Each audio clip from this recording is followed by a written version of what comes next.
बिहार भारत की एक अजूबा राज्य है जहां 885 करोड़ का भ्रष्टाचार हुआ और भ्रष्टाचार की जांच में आई कमिटी भी उस भ्रष्टाचार के भेंट चढ़ गई। मतलब भ्रष्टाचार में भी भ्रष्टाचार। और इसीलिए शिक्षा व्यवस्था का जो हाल है बिहार का, आप सबसे वाकिफ है।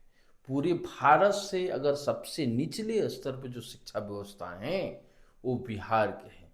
आज भी बिहार की जो सरकारी विद्यालय की जो स्थितियां हैं वो सिर्फ कागजों पे हैं और हमारे सम्राट चौधरी के मुंह में है, शिक्षा मंत्री मिथिलेश तिवारी के मुंह में है, ग्राउंड लेवल पर नहीं है। आज जिसे 7 अगस्त को अजीत अमर जो सहरसा के एसडीपीओ हैं उनको जब जांच के दायरे में आते हैं तो 2023 से लेकर 2026 के बीच में उनकी पत्नी के करोड़ों रुपया 2 करोड़ 65 लाख का लगभग लेन देन हुआ है। उसे जांच 4 ठिकानों पर जांच किया जाता है जिसमें 62 लाख जो है वो गड़बड़ी पाया जाता है। तो ऐसे एसडीपीओ बहुत सारे बिहार में पड़े। ये तो सिपाही हैं, ये तो प्यादा हैं, ऐसे बड़े बड़े मंत्री पड़े हुए हैं, शिक्षा माफिया पड़े हुए हैं। और यही कारण है कि आज हमारी बिहार की शिक्षा व्यवस्थाएं बदहाल है। एक तरफ तो सम्राट चौधरी कहते हैं, पिछले दिन कहते हैं कि बिहार के हर बच्चों को कंप्यूटर शिक्षा दिया जाएगा। इन महोदय से पूछना चाहिए कि आप एक सीएम हैं, आपको झूठ बोलने में थोड़ी भी शर्म नहीं लगती है क्या? आप आंकड़े नहीं देखते हैं क्या कि हमारे बिहार में लगभग 92,000 विद्यालय हैं जिनमें 72,000 विद्यालयों में कंप्यूटर है ही नहीं।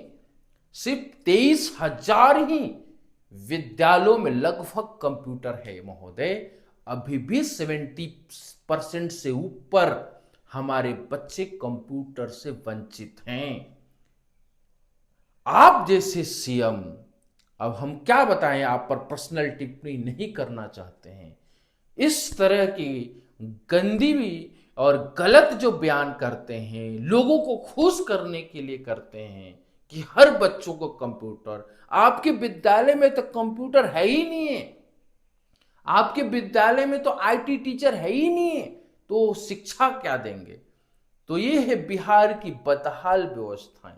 अगर इतिहास लिखा जाएगा तो नीतीश कुमार को भी लिखा जाएगा कि अगर नीतीश कुमार के राज्य में अगर सबसे बदहाल स्थिति हुआ, लालू का तो दौर छोड़िए, नीतीश सरकार में भी 20 साल में जो शिक्षा का बदहाल हुआ वो बद से बदतर हुआ। और उसमें सिर्फ घोटाला ही घोटाला।